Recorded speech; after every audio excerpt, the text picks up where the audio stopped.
and thanks for clicking on to this little introduction to chapter 2 of the book of Esther. If you're in one of the home groups in our congregation, I trust you'll find this helpful as you prepare for next week. But if you're not, then perhaps this will help you as you read the chapter for yourself, or maybe even motivate you to join one of the home groups where this term it's going to be on Zoom. We learn together, we learn from each other, and ultimately we learn from the word of the Lord.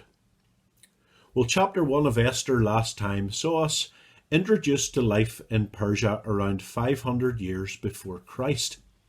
Many of God's people, the Jews, are in exile under the authority of an empire which, although once very strong, was at this time on the wane. Indeed, soon it was to be overtaken by the Greek Empire under Alexander the Great. And as with so many rulers down throughout history, when they possess tremendous power, but not such tremendous wisdom, we witness them act with bravado and foolishness, and see them under the influence of canny and crafty advisors.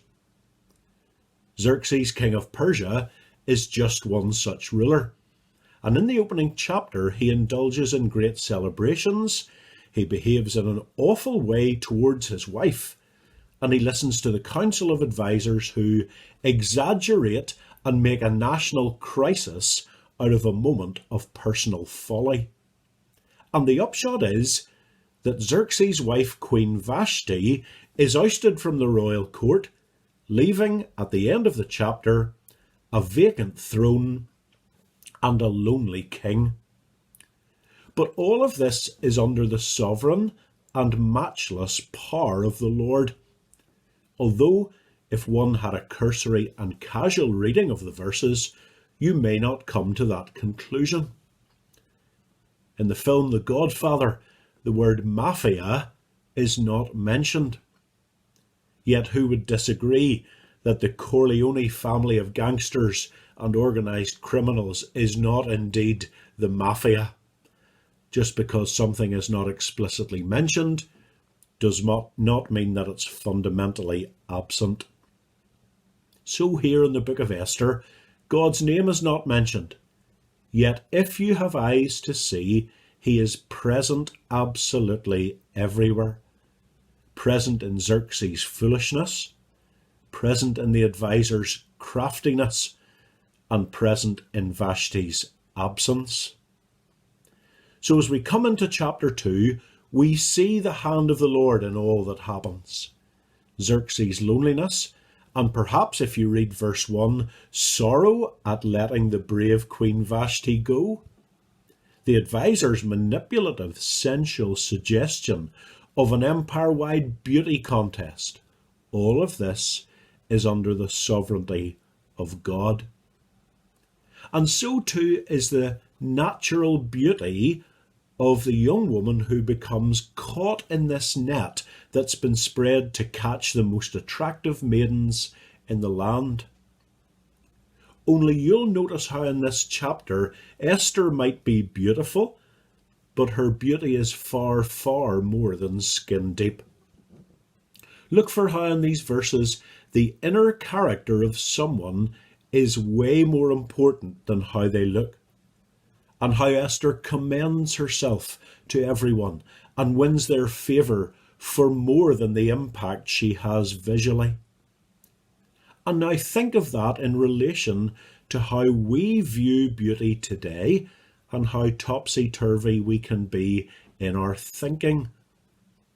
Think of how as a society we have commercialised beauty, how on our TVs we have visualised it, how we have promoted it to the highest of importances, and all the while things such as character, integrity, loyalty, honesty, humility, discretion, wisdom and godliness are rarely, if ever, spoken about in terms of a person's beauty. You'll notice also in this chapter the importance of the relationship between Mordecai and Esther. They're cousins. but between whom there's a difference of age, because Mordecai, who's older, cares for Esther, who's younger. When Esther loses her parents, we're not told how. But notice the mutual care and respect. Consider how wise counsel is given by Mordecai and how that is humbly received by Esther. What are you like at giving counsel?